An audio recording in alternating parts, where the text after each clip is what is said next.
Blog Talk Radio. Live from the nation's capital, it's Quintessential Listening, Poetry, with host Dr. Michael Anthony Ingram.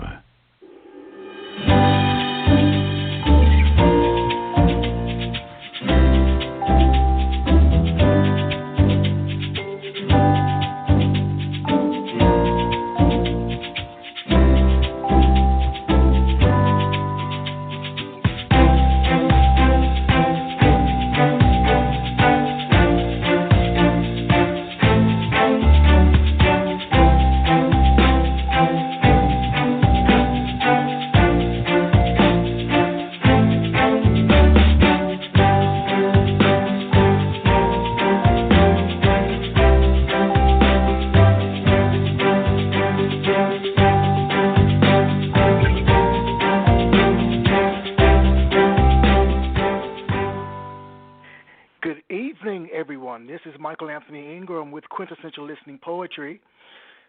Welcome to the broadcast. Tonight, our very special guest is Heather Corbally Bryant.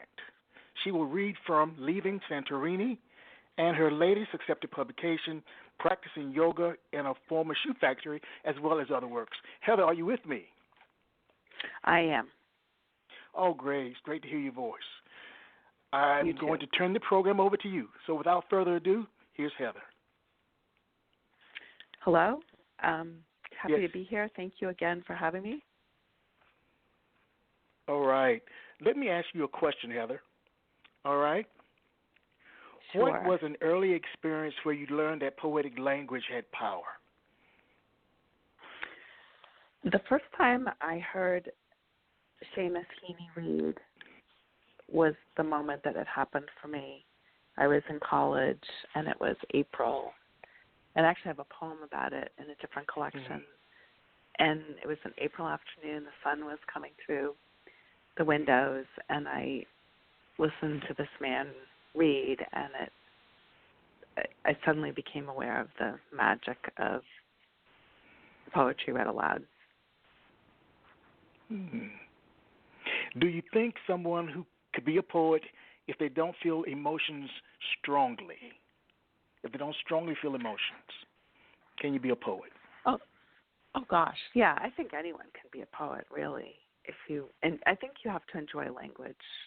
Is probably the most important thing, and then the emotion part might be secondary. But I think we all have a bit of poetry in us, and we see it within ourselves and outside of us every day. Wow. You know, you've written a lot. You're quite prolific. Does writing energize or exhaust you? It's funny. I think, of course, I had to do the math because if listeners don't know, I write a poem a day. I've done that since August 15th, 2003. So math isn't my strong point, but I'm up to, I think if it's right, 5,789 poems as of today. I'm caught up. Wow. That's incredible. So does it energize you? I think it does, yeah. I think writing poems energizes me, and I would have to say that not writing poems, I think, is what doesn't energize me. It's almost like a backwards way of saying it, but if I don't write, I feel it as kind of a strange way. If I haven't written for especially a couple days, I feel strange, and I know something is wrong, and I have to start writing again. So I think. Well, are you always thinking about a new book when you write, or it's just for the sake of writing? It's really for the sake of writing. I put them in my notebooks, and then I go back and organize them by times in my life, or geography, or events, or landscape. I've been noticing that I'm really sensitive to landscape. So, yeah, I don't think of the relation of the poems at all until long after they're written. Right. Well, in terms of your books, and just one more question after this one, do you want each book to stand on its own, or are you trying to build a body of work with connections between each book? Oh, that's a great question. I think I think perhaps both. I mean, first I was just so excited when I got one book published, and now Leaving Santorini is number 8. And Number 8. I really want to get to at least 10. The yoga one is 9. I really want to get to 10.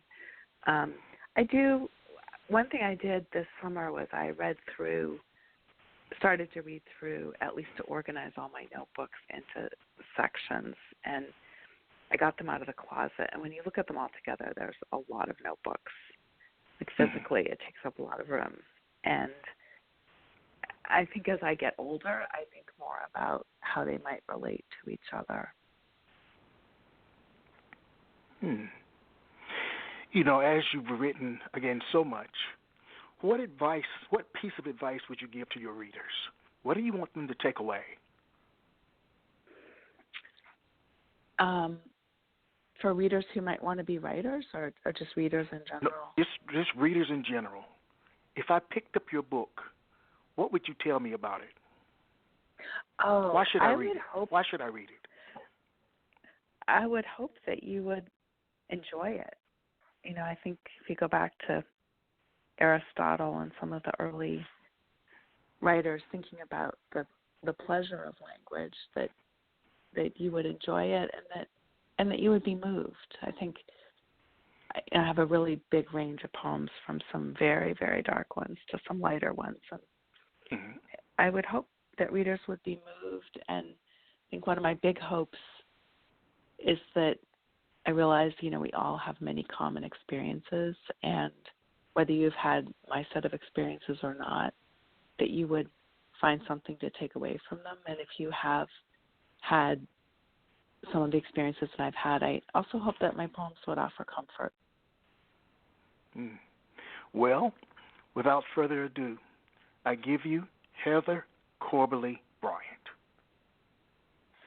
Well, thank you, Michael. Being on your show is a great honor, and I recognize that what I do is a little odd, so I appreciate that. And I'm going to read a bit from Leaving Santorini, and there's an early sequence that's about my mom's passing, and she died on January 30th, 2013, so it's the anniversary is coming up. And I think also I just want to preface this by saying that obviously that most of the experiences have happened to me or to the poet, in quotes, but they're not only about my experiences, so I hope that they can have a broader connection. So the first poem in the book is called Topsy-Turvy. At times, the world seems to tip like a roller coaster. Everything goes topsy-turvy on me. And only then, I have to remember how to breathe and just what it means to feel and to be. How to live without those awful phone calls telling me in incremental detail how my mother is dying. After a long bout of crying, I take a tub, gather myself up, and head to the grocery store where I choose apples, clementines, tulips, peaches, and Easter chocolates, where I see people milling about, filling their carts once more, and I feel alive. And this is a couple poems later in that same sequence. When her breath left her, I could feel the instant her breath left her, the moment her spirit passed. That word we choose to use when we know someone will no longer last. I felt it, really, like in the movies, when her essence fled, leaving only the shred or carcass of her body, fascinating to me, comforting that I was holding her. Her nurse and I were just chatting on an ordinary Tuesday morning. It was quick. She inhaled, paused, then her body stiffened, still warm with life, heavy with what had been. I lay with her body. Her nurse told me I could stay as long as I needed and closed the door for privacy. I felt a reprieve from the gurgling, pumping, retrieving of oxygen pulsing through her until I knew she was gone. her body returned to ash. Hard to believe her remains could fit into a plain pine box on a chilly March morning when we stood beside to bless her body, receive her spirit. Then I'm going to read one more in that sequence. It's called The Minivan. I never pictured my mother's body being loaded into the back of a silver Honda Odyssey minivan, just like the one I used to own. In fact, I never pictured my mother turning into a body at all. That was a secret I kept for myself, that she would die like anyone else. I never pictured she would go. That last morning when I held her so, it was to let her know, in the only way I could, that I understood what she had been saying to me all those years, what was behind all those tears. And yet, once that impasse had been navigated, it was just me and her, down to the very end. I kept my promise. I stayed with her. I closed the gap that had been widening between us, festering for years. She did not die alone.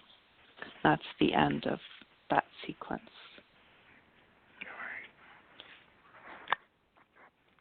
Well, let's take a little break and we'll be right back.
Good evening. My name is Michael Anthony Ingram.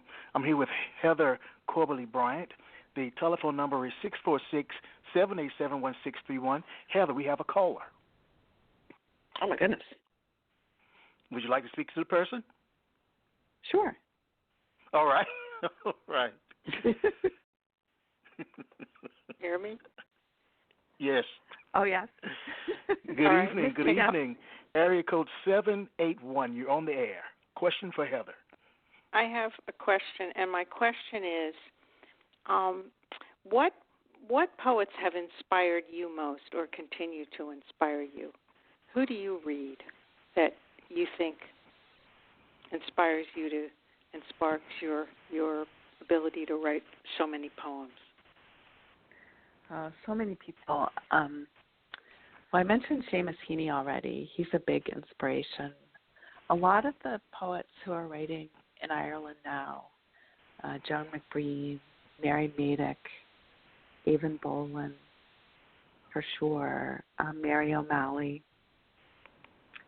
And then in America, Sylvia Plath, Anne Sexton, Wallace Stevens, for sure. There's some lesser-known poets I like a lot. Elizabeth Spires is one of them. I think she's really underrated.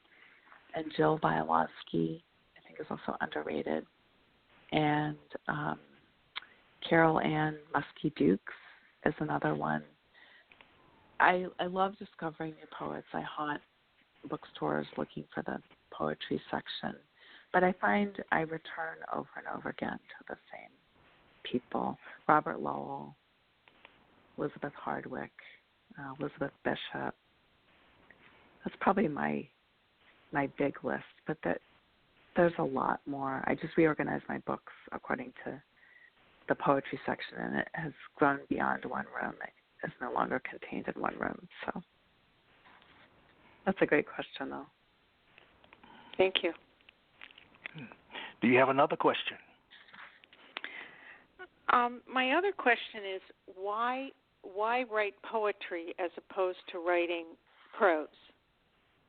some other kind of creative endeavor, like short stories or a novel or creative nonfiction?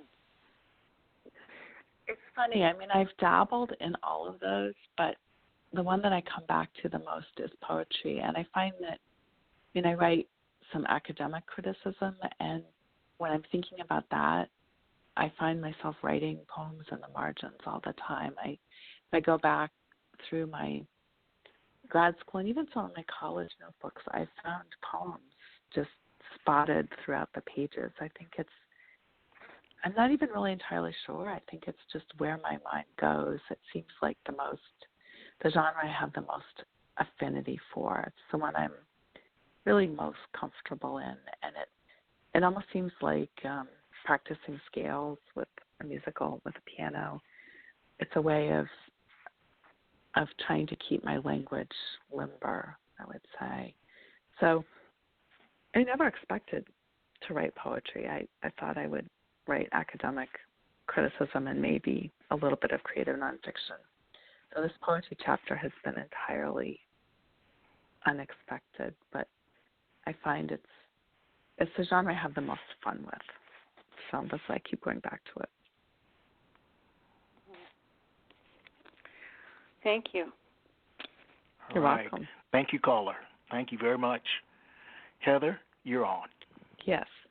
Okay, so I'm going to read a bit more from Leaving Santorini, and the reason I named it that is because I think a lot about titles, and I liked the way the sounds of leaving and Santorini, all those E sounds, different registers I really enjoyed, and it comes out of a trip I took to Greece, and my kids joke about it. They call it my Eat, Pray, Love trip. It wasn't that grand, but it was an adventure. So there's some lighter poems from the ones I read earlier from Santorini, and it was the first time I'd ever been to Greece, and the poet Mary O'Malley talks about each of us having a third space where we find we are most at home, and it's not necessarily a place we've lived or known anything about. It just, we go there and we feel we belong there, and that's how I felt about Greece. So the first one's called Santorini Airport, Dusk. It is just past sunset when we land on the Cycladic island. I have been traveling for 24 hours from central Pennsylvania to Philadelphia to Zurich to Athens, and now at last to this final destination, a volcanic island ringed by the Aegean Sea, almost the southernmost land of Greece. The light is fading apricot tinged with turquoise. I've been sitting next to a wedding dress, one that took up a whole seat. When I step off the plane and walk down the narrow metal stairs, I can see all around. Warm air suffuses and surrounds me. For the first time in a long while, I take in one long, full breath of happiness as I walk towards a taxi. And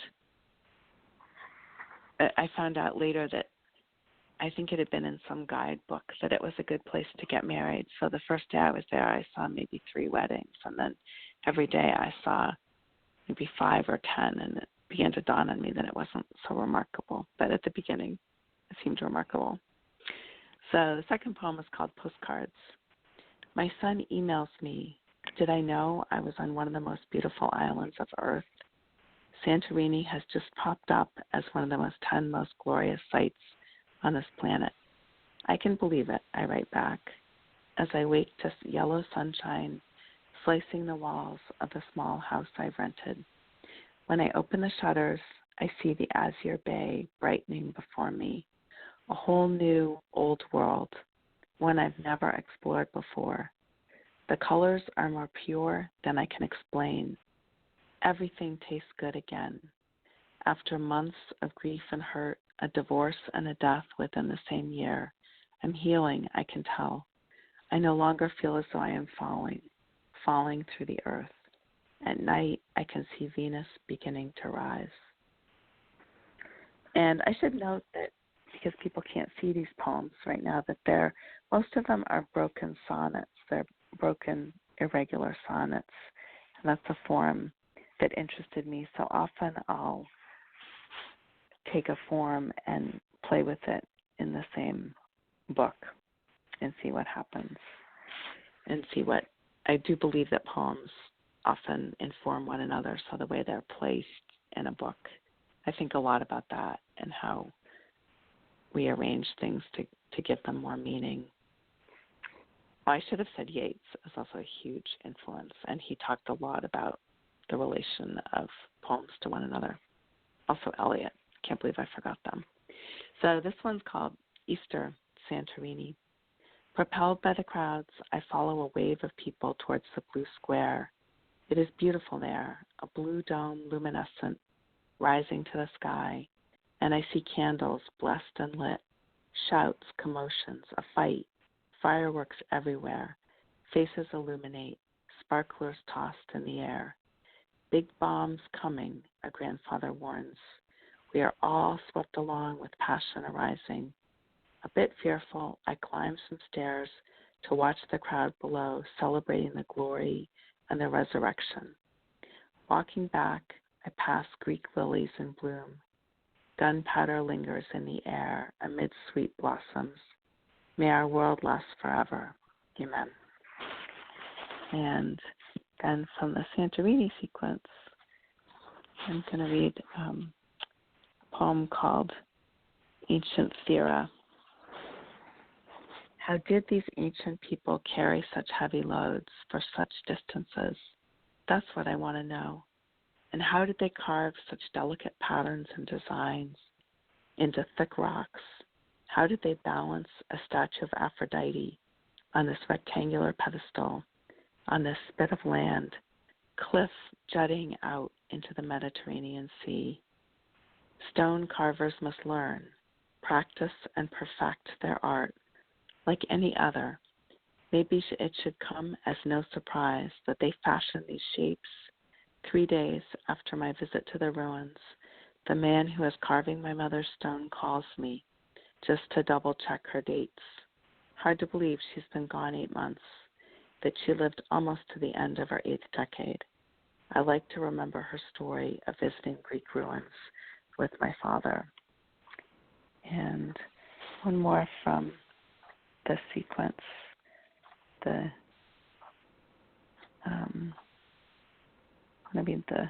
last one, Leaving Santorini. And I think a lot about where I put the title poem, so this is towards the end of the Santorini section, almost at the very end. When I get up to leave, it is 5 a.m, still dark. A man comes to help me gather my belongings. We walk all the way through town to the waiting taxi. He hugs me goodbye. We've become friends in our time here. He showed me where to get the best Wi-Fi, how to rent a car, how to find a catamaran, how to make the toilets work, a delicate task. And he wishes me well on my way home. As the taxi pulls away on that dusty early morning, I think of the journey ahead, first to the airport, then through customs, and a small plane over the caldera, this time at dawn. And it is impossible to be in Greece for long without thinking of Homer and his rosy-fingered dawn, the same dawn I witness as the plane ascends on its way to the mainland. The attendants come through with coffee which tastes better compared to the lattes I've come to love at the cafe. When I land in Athens, I have enough time to stare out the windows at the parched land, to watch the bustle of passengers arriving and departing. Conscious of time again, I buy a swatch at a small shop, determined to make these last hours last. The customs agent who stamps my passport asks me if I've enjoyed my stay. Yes, I nod. Yes, very much, I say. And then I'm off to Zurich, retracing my steps. Since the last time I was here, a lifetime has passed. In Switzerland, I check my email again, coming back to the world of obligations I have left behind. I sleep for much of the long way back across the Atlantic, and when we land in Philadelphia, the passengers clap. I manage to exit security and walk miles, or so it seems, back to clearance. I claim my luggage and pass through U.S. border control, After 2 hours in line, a dog sniffs me. I say I have no cheese, no fresh goods, and no, I have not been to any farms. I don't say that I've swum in volcanic springs, that I've seen the world in a grain of coral, that I've watched sunset over the caldera 13 times, minus one night when it was raining. And that's the end of the Santorini sequence that I'm going to read tonight. All right. Thank you very much. We'll return in a moment.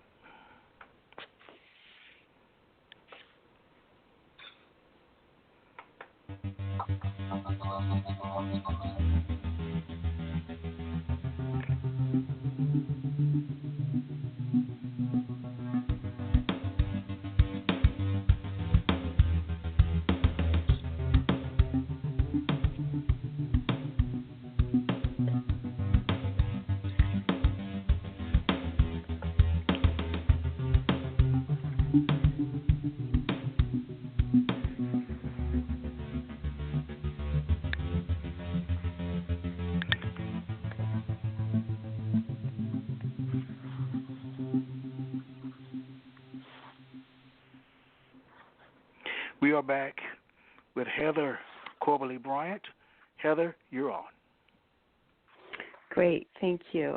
So the last section of the book is called Visiting Lissadell. Lissadell is a Anglo-Irish house of the gentry in Ireland, near the border actually, and it's where the Gore Booth sisters grew up, and Yeats spent a lot of time there, and I had always wanted to go and visit it. So I went to Ireland in January, and it was very, very cold, and I visited Lissadell. So I'm going to read some poems from the Irish sequence, and I realized that another thing that ties this book together are islands, and I'm fascinated and obsessed by islands. I always have been, and islands off of islands. So Ireland and Santorini are obviously both islands. So welcome to Ireland. Dublin Airport at 5:30 in the morning. Pitch black darkness of winter. A bush of pink roses blooming. A tub of heather. Santa Claus on skis in the terminal. 3 people are waiting for the bus. It is that traveler's in-between time. No time, really. And a young man comes along, still drunk. Beer frozen in his beard.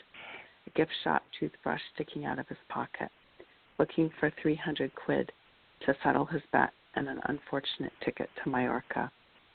Welcome to Ireland, the elderly man says with bitterness when the bus driver refuses his credit card.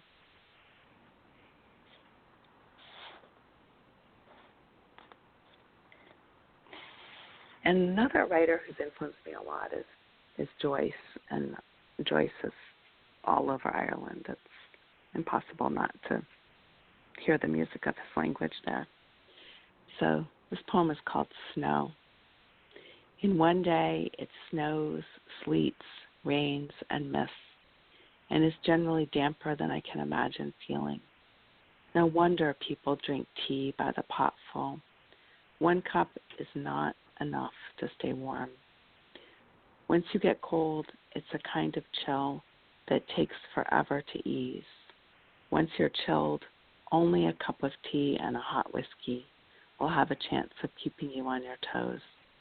And I think of the last line of the Dead. The snow is falling, faintly, faintly falling all over Ireland. I'm not sure I've ever been as cold as I was on that trip. So this is a sequence from when I visited Lissadell, the house. A friend of mine and I persuaded someone to drive us there, and it was a long and convoluted journey. So visiting Lissadell. Instantly my toes feel the damp. It climbs up my legs. I have literally caught a chill running from the bottom of my feet up to my forehead. 74 rooms heated only by fireplaces. The stone is massive in its coldness. The front hallway crafted entirely of Kilkenny marble, carted here by crews of thousands, hewed out of the ground. The beautiful here is too beautiful to say. The ground is sweeping down to the waters and mountains beyond, the scene that Yeats immortalized when he visited the Gorbooth sisters and wrote about their silk kimonos. Like gazelles they were, sitting by the windows, waiting for the world.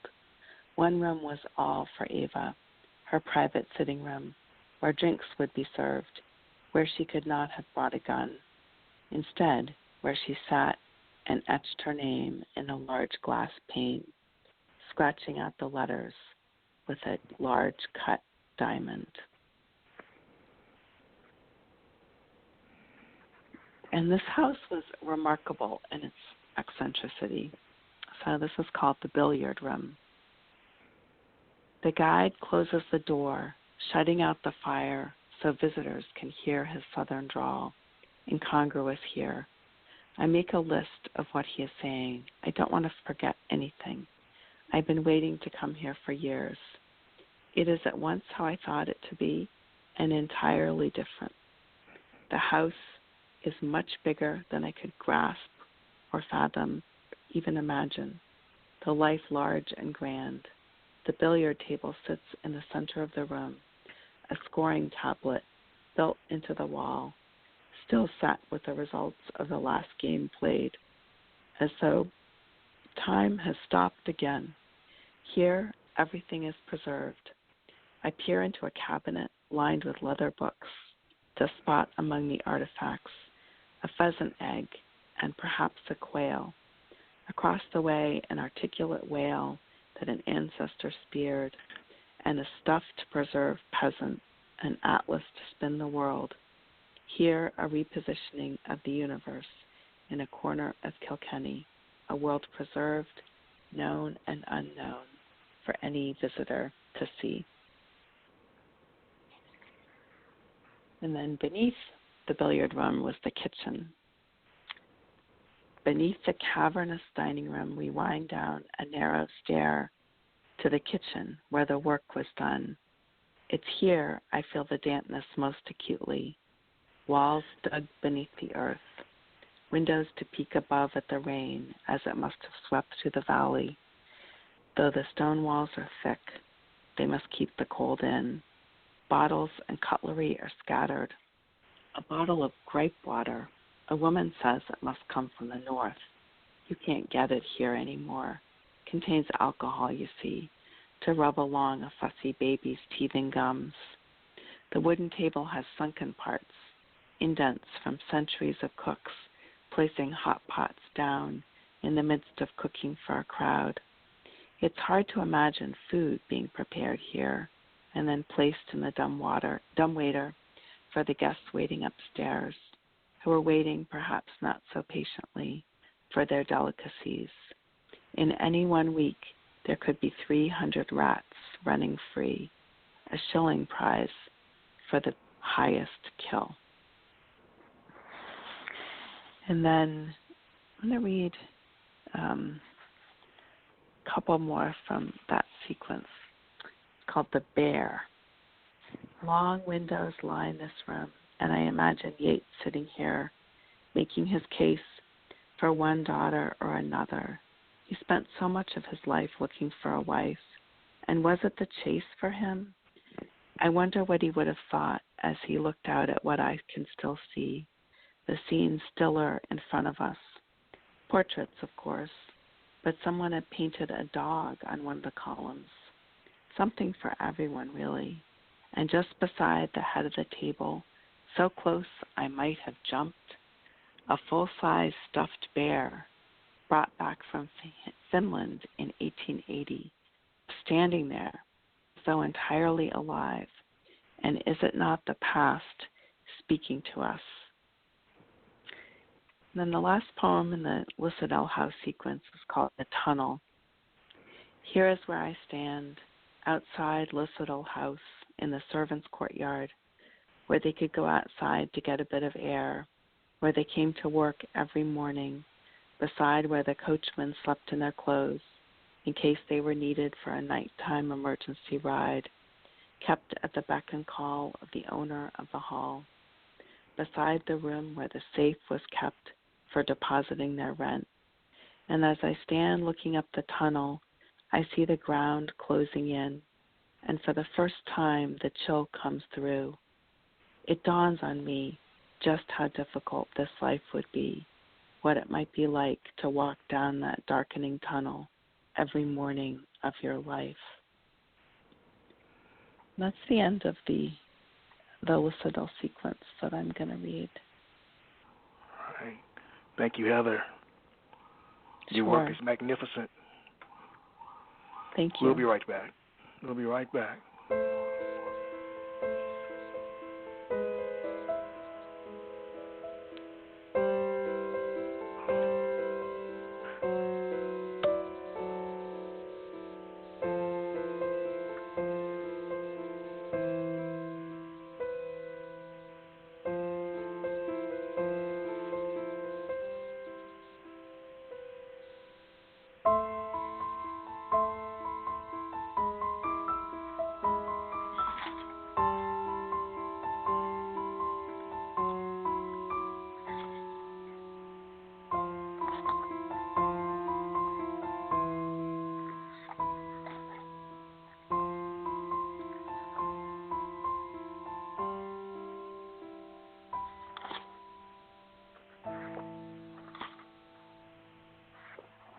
We are back. I'm here with Heather Corbally Bryant. The telephone number is 646-787-1631. If you have a question for Heather, I'm going to turn it over to you.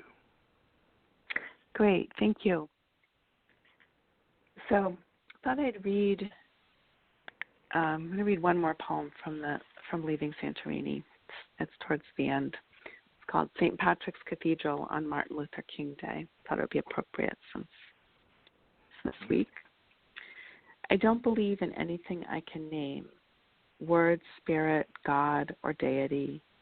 Rather, I live free from organized belief. But sometimes I am caught inside something far larger, anything I can describe. As is so in Dublin town, when I walk across the city to step inside St. Patrick's Cathedral, a private anniversary for me, knowing that on this day, 22 years ago, my life was saved. No one ever told me the exact details, but I'm pretty sure it was not looking good for a while that January afternoon. And in that same moment, I gave birth to two lives who amazed me and set me free in their remarkableness. In this quiet moment, beneath the blue and yellow stained glass window, beside an ancient stone baptismal font, I whisper the Lord's Prayer, the only one I know. My mother told me to memorize it because it might come in handy sometime. I give thanks for having been allowed to stay. And it's interesting that I think sometimes about whether my poems are political or not, and what would be political in this day and age, and if I hope that poetry very much matters. And so a lot of my poems have, even though they're often about personal experiences, they also have a larger meaning or something that I'm trying to say that's larger. And one of the topics that interests me a lot is maternal mortality, which is very high in the United States. It's shockingly high. And I did have twins, and I did have a hemorrhage after they were born. So I'm going to read some poems now from practicing yoga in a former shoe factory. And this is another poem on the same topic of the day I had the twins. And I had 2 transfusions the week after they were born, so that's kind of where I was.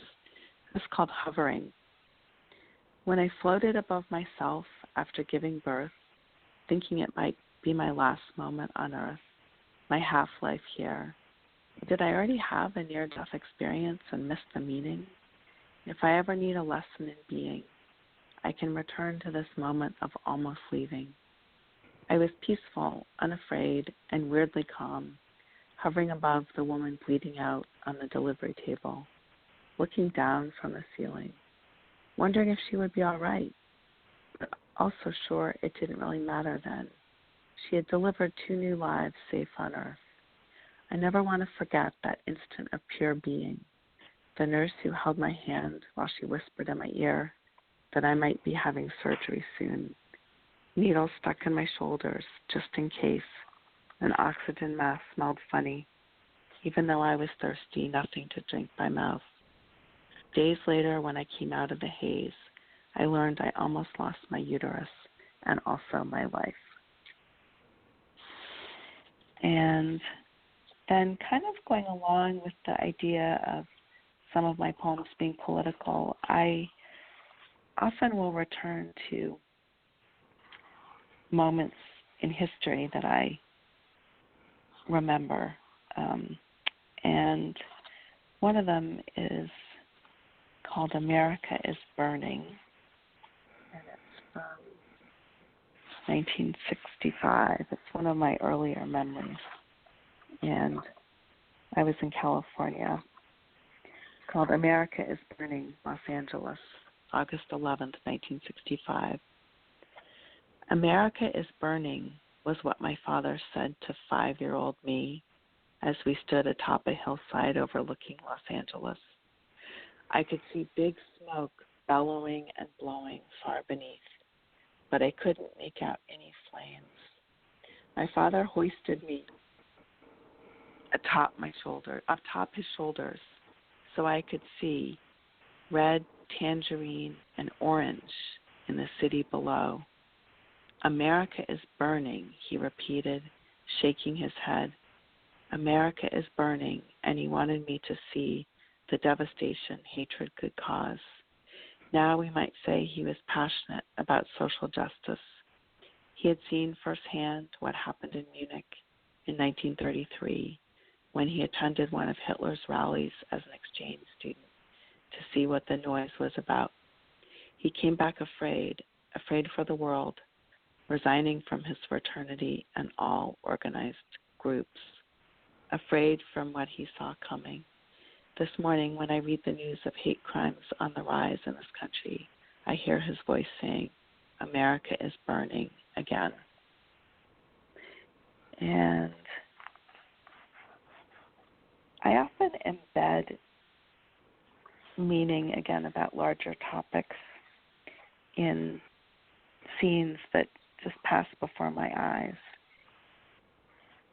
And I want to read one from a couple years ago, this time of year. It's called, find it here, gets a little unwieldy. Okay, it's called The Triggerfish Gets a Talking To. Sean, the fisherman, does like these fish. They swarm our little ship, or does not like these fish. They swarm our little ship. He curses and swears. The females fare somewhat better than the males. He believes in corporal punishment, at least for the fish, because he whacks the black and purple fins against his boat's edge before tossing them back, leaving the lucky ones confused, circling back, trying to orient themselves in these turquoise waters. Some of the less fortunate ones end up on their backs, eyes open, like T.S. Eliot's Phoenician. I fear for their death, their wantonness. She-devils, he calls them. They get a talking to, like his wife. And then this is a poem from that sequence, which was a trip with my kids. It's called Cemetery, Bambara Beach. The land is bare here, soil thin, scrub low, and you know the graves must be shallow. Beside Bambara Bay lies a small inlet a quick passerby might miss. The graves are raised, which makes me wonder if they could float away in a heavy rain or a Category 4 hurricane. As we look close, we see duct tape, mounds of artificial flowers piled high.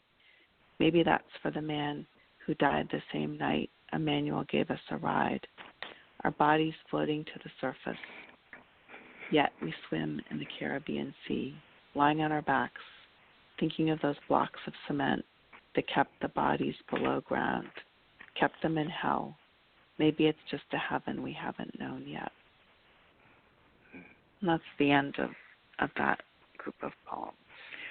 I think I have a question for you. Okay.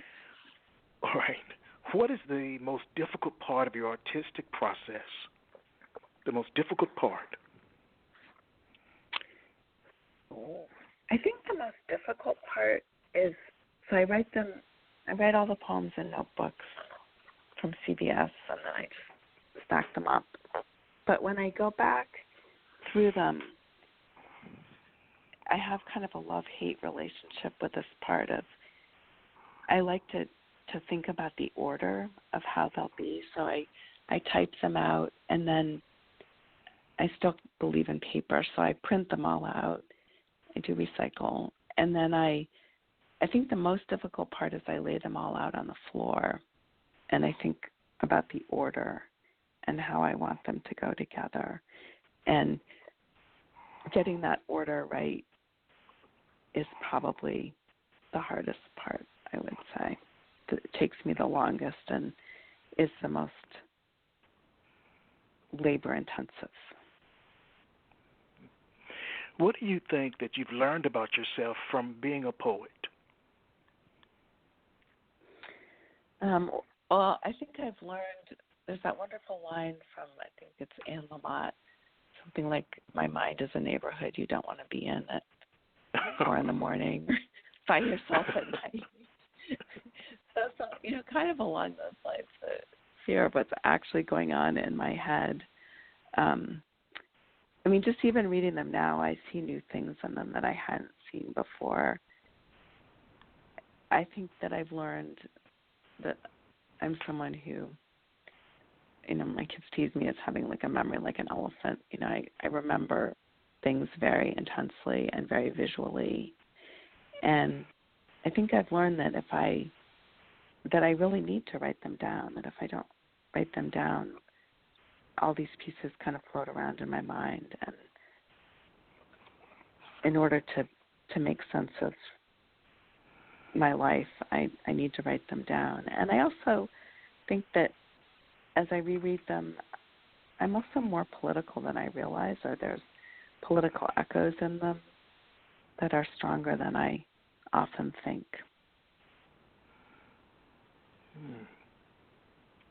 So I think it's very much a work in process. I also realize that sometimes I write the same poem over and over again, and when I go back, I just think, oh, yeah, there's that poem again. Yeah, I really don't need to type that out. So some of the hard part is deciding, from a notebook, let's say I have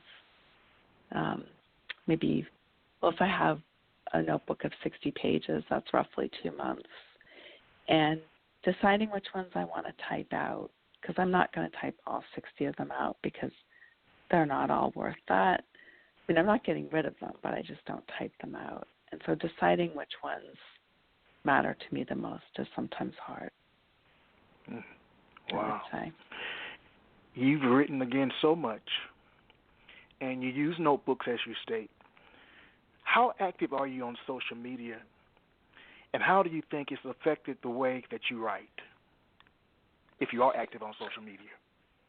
Yeah, I also kind of have a love-hate relationship with social media because it's connected me to a lot of other writers. And so Facebook, which now all of my kids' age generation is off because they complained that we took it over and ruined it. They're not on it anymore. They have migrated elsewhere.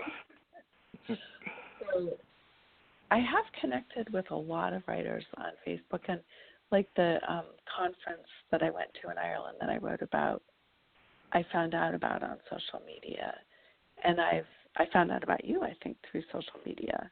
So yes, I think it's a wonderful place, a wonderful space for writers. Also, Twitter can be really wonderful for writers, but not really on Instagram. I find I used to write poems and publish them on Facebook and Medium, and I used to be active on Medium, but I find that it's not great to publish stuff online before it's been published elsewhere, because then sometimes people don't want to publish it if it's already been published in that venue. And it's also really easy to waste time quickly. So I have a rule now that I can't go on Facebook until I've written, because if I go on Facebook, sometimes it's hard to write afterwards, is what I would say. Okay. We have time for one more set of poems. Would you favor us again? Sure. And I also just want to thank you for this program. So Practicing Yoga in a Former Shoe Factory will come out in the late spring or early summer. And then what I worked on this fall is a new collection called Orchard Days. And a lot of the poems are from a time when I lived on an orchard, an apple orchard. And wow. This volume is different because the poems are from a long time ago. They really started around 2004, 2005, in there, 2006. And I thought consciously about how I wanted to put the volume together, and so I've interspersed it with poems about orchards. So I'm going to read there. The first one is called Orchard Days, and right now it is the title. It is the first poem. I don't know if I'll keep it there, but that's where it is right now. In those days, the mist rose early. We sleep and slip and wake. A buck stands by the garage door. When I take out the trash, when you are off, nowhere to be found. Mist so thick the stag appears as a ghoul or phantom. Have I imagined him, conjured him up? So dense is the mist around me in our apple orchard. Sweet smell of apples, crisp in November darkness. The line between the living and the dead, between my imagining and my waking, is slim indeed. So different do I will my world to be from how it is. A stag, a buck, his horns so close they could touch. He stands still in the surrounding silence of dissent. And then the second poem I'm going to read, and a lot of these are sort of off-rhyme sonnets, called Apples. Sometimes they say, dear, come at night to munch apples. We would pay our children pennies to pick up newly fallen ones, the ones without crunch marks. We would mash these beauties into amber-colored cider. Wasps would swarm on warm autumn days, sweetness trickling down from the red wheel of the machine we shared with our neighbor. We would fill our wheelbarrow with piles of crushed apples and take them to the woods where we tossed them. They would lie there undisturbed until the stags would wander through our forest in herds, loping through dusk to pick up the leavings.